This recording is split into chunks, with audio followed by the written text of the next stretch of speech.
All right. Another video. I can't help it. Every Wednesday, every Sunday, I do a writing related video. Um, at some point, some of these will go to a paid tier, but not right now. What I am going to tell you is that this one is, I'm going to be all over the place. All over the place. No editing. I'm just going to basically talk. Bad things to say to writers. And I could probably do a 10-hour video of this. Um, and we know all the typical ones we'll get into. The one that my wife hates the most, okay? She's done, 12 years we've been together. 14 years really we've been together. 11 years we've married. She is not a fan of being at a book signing, okay, or an event, and somebody comes up and immediately starts telling me they have this phenomenal idea. Okay. I had this a lot, especially when I was doing the Dying Days, the zombie series. People would look and go, "Oh, zombie books. I have this great idea. It's never been done before. And if you write the book, I'll give you my amazing $1 million idea, and then we split the money." And I've heard that a million times, almost 40 years in this business. I've heard that one a million times.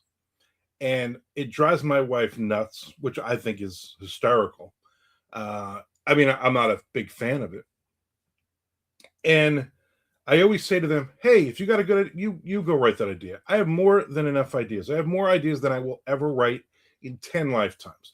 I'm not interested in your idea. Don't tell me your idea." And they always tell me the idea, and I always immediately, I can't help myself. I immediately go, "Oh yeah, Jonathan Mayberry wrote that." That zombie series. That's basically the premise of Patient Zero, and I'll just basically name an author because they're giving me an idea, or they'll say when I go, "Oh yeah, 28 Days Later, the zombie movie. Yeah, that's the rage virus thing. Yeah, that was nothing's original. It's the way you write that story. Now, if you come to me and go, "Listen, I'm going to give you $25,000 to write my book, to ghostwrite my zombie book," I'm like, let me spell my last name for you. You get it right on the check. Otherwise, I don't really care. So that's one bad thing to say to writers. Okay, you get that one all the time, and it's always somebody who's never written a word.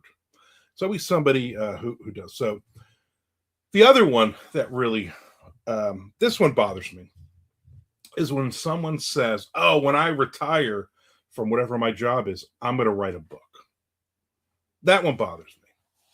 I'll tell you why. There's a person that my wife's best friend's sister's husband is a cop, and one time they were here at the house, and he said, "Oh, when I retire from from being a sheriff's officer, I'm gonna write a book, and I'm gonna write a book about all the bad things that happen in town, blah blah blah, all the things I've uncovered as a police officer.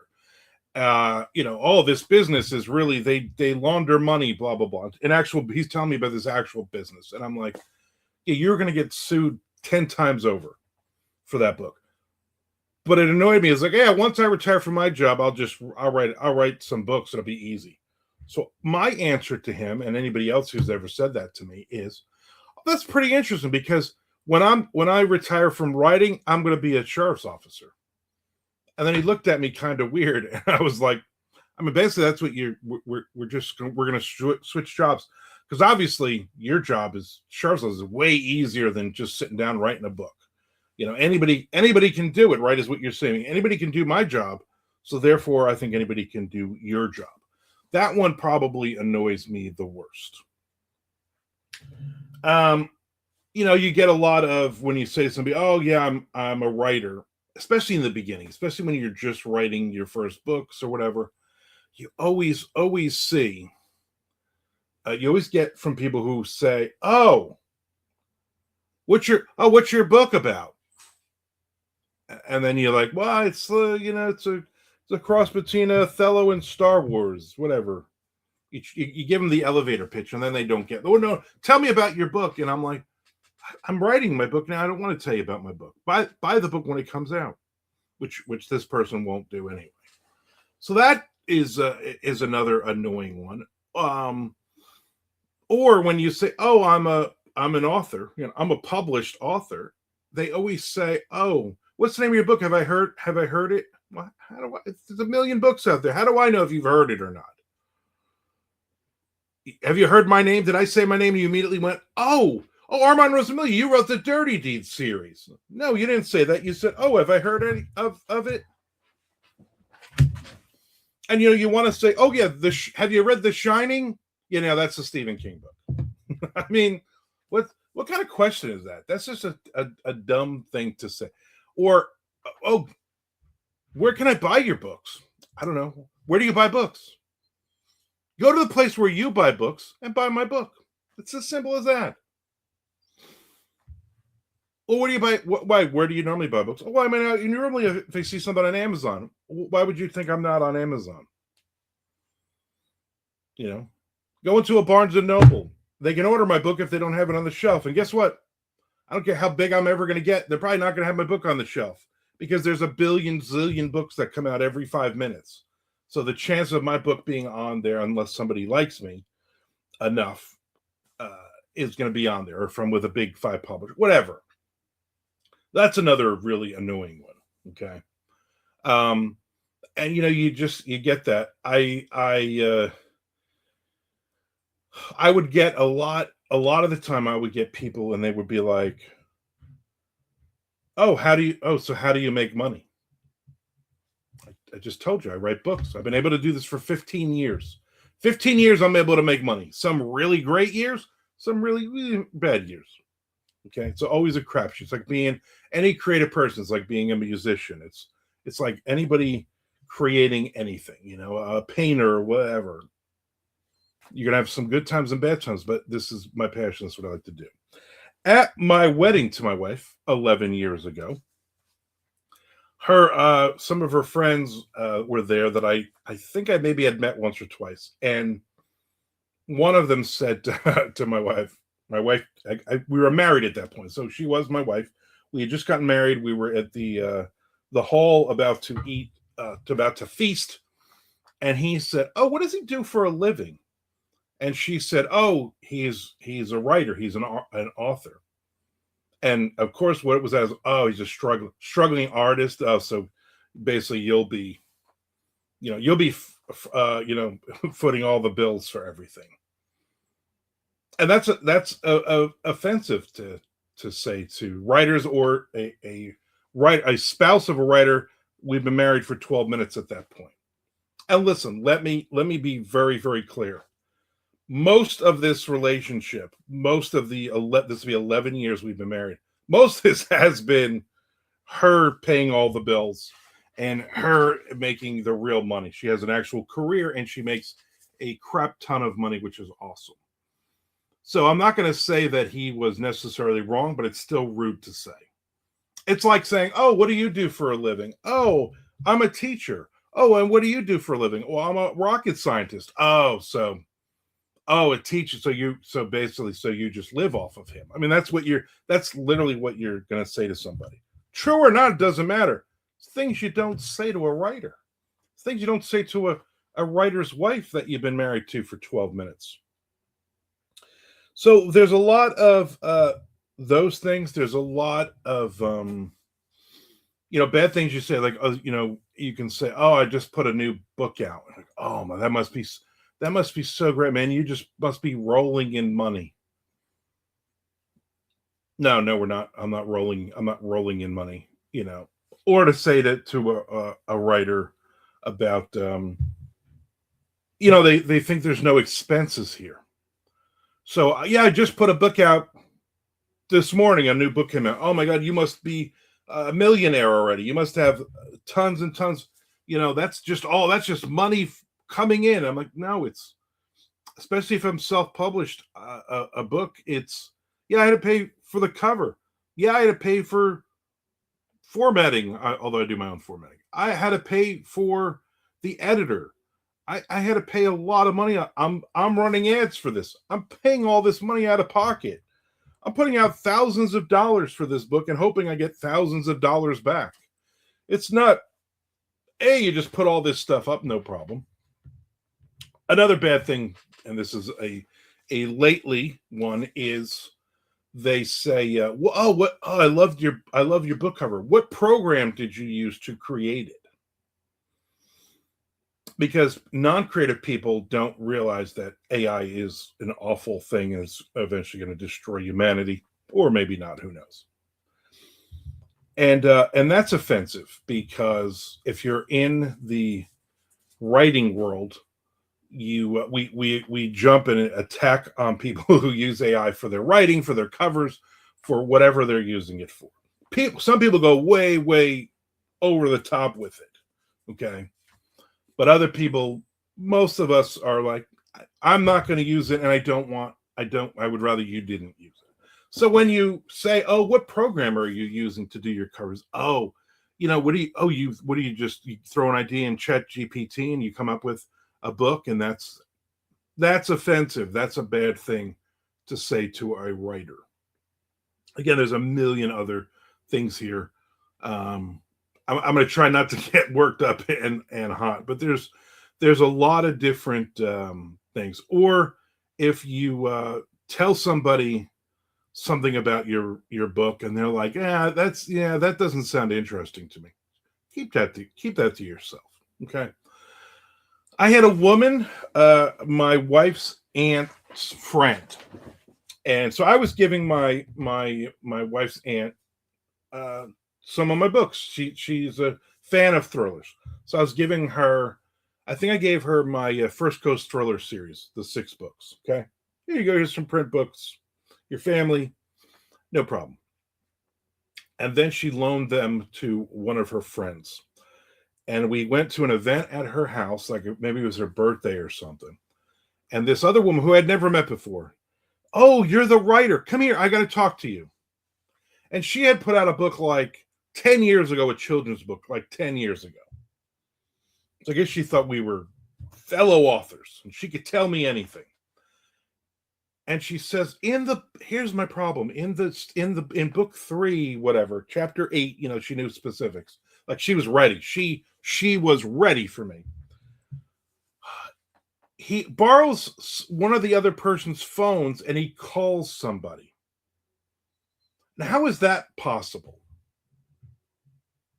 I said, what do you mean, how is that possible? It's a phone. You literally, a phone is to call somebody else. Yeah, but I mean, is that other person's, and this, now listen, this is like a 75-year-old woman. So it's not like she's a little kid. It's not like she's 15 years old and she doesn't understand how phones of yesteryear worked or anything else. She understands the system, okay? But she says, well, no, that doesn't make sense, because would that person have that person's number in their phone? And I said, well, there's 2 answers. There's 2 answers to that. I really want to say there's 3 answers to that. The third one is go F yourself. I said, there's 2 answers to that. They're friends. These people are friends. And that other person with the phone knows this other person. So why wouldn't they have the number in the phone? Or here's something incredibly crazy, I said to her. He knows the number because he's known this person his entire life. So he still knows that person's phone number. People sometimes back in the day used to memorize phone numbers. I can still tell you my old phone number. I can still tell you my buddy George Martin's phone number from growing up. So that was like, I'm like, don't say that. Don't say stuff like that to a writer. I mean, it just it's annoying. Also, if you don't like a book, just keep that to yourself. Don't tell the writer to his face, I really didn't like this book all that much.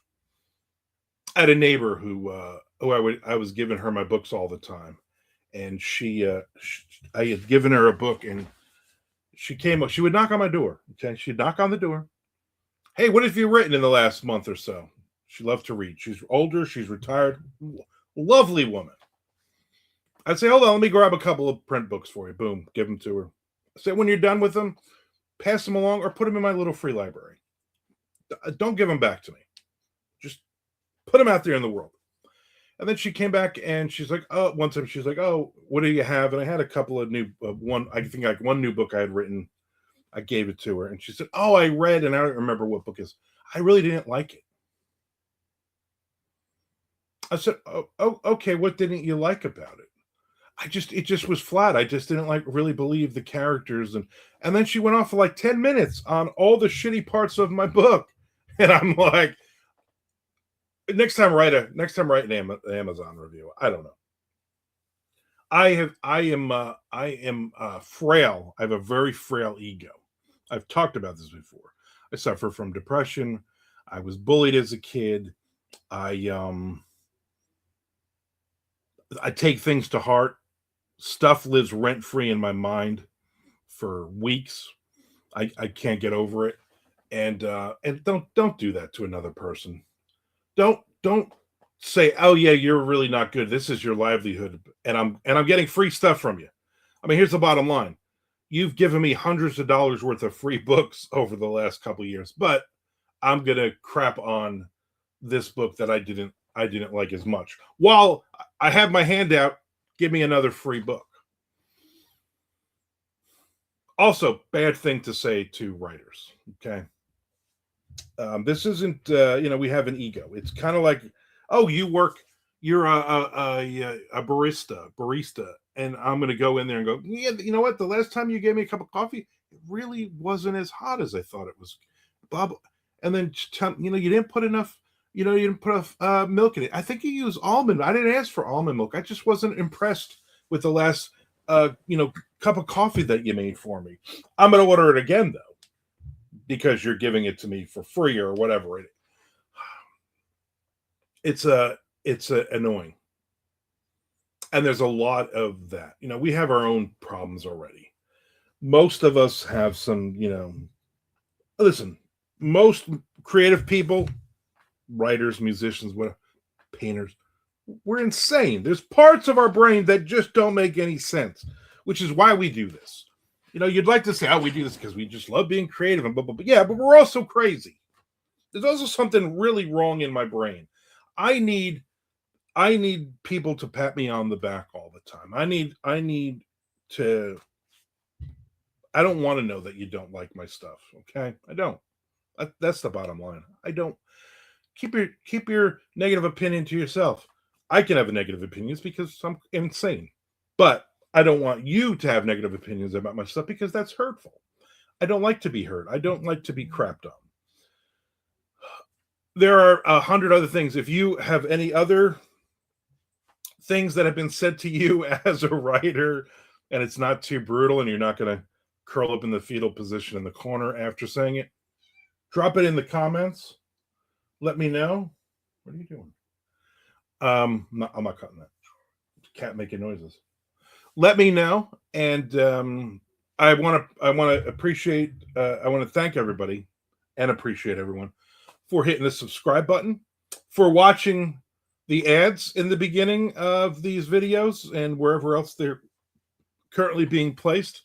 I appreciate you not hitting the skip button because that would be hurtful. Bad thing to say to writers. The last one is, hey, I'm hitting the skip button on all of your ads so that you don't make any money on YouTube. Not a good thing. Thank you very much, and hopefully the next video or the next 7 will be a little more positive, right? I mean, I think that would be pretty cool.